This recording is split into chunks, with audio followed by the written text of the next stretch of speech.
Patient-powered research is different from traditional research in a number of ways. Specifically, in traditional research, patients were basically research subjects. They would enroll in a clinical trial. They'd have no say in how that clinical trial was run or what the parameters were. Patient-powered research is very different. Patient-powered research is exactly what it says. Patients power that research. They are engaged in every aspect of the research, from the governance and the development of research questions to the dissemination of information.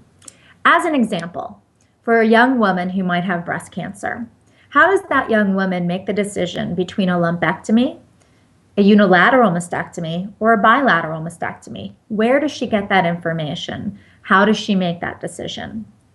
If a woman is faced with removing her ovaries, how does she decide whether to keep her uterus or not, or whether to take hormone replacement or not?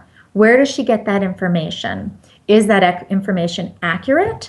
And how does she make those decisions, and what are the long-term effects? These are some of the questions that might be explored via patient-powered research networks. Another question might be, if a new study comes out and it mentions an increased cancer risk for a specific type of cancer, how does the public respond? Is that research that came out accurate, and is it applicable to that community? Well, that's a good question. Patient-powered research networks can explore these issues and also dispel misinformation that might be put out into the patient community, misleading patients to make bad decisions. So this is a great example of how PPRNs, or patient-powered research networks, make a difference in our community and differ from traditional research.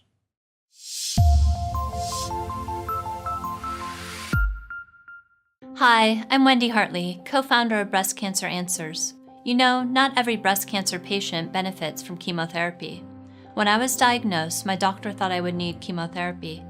But then I learned about the Oncotype DX test, which helps your doctor decide if chemotherapy could benefit you based on the unique biology of your tumor.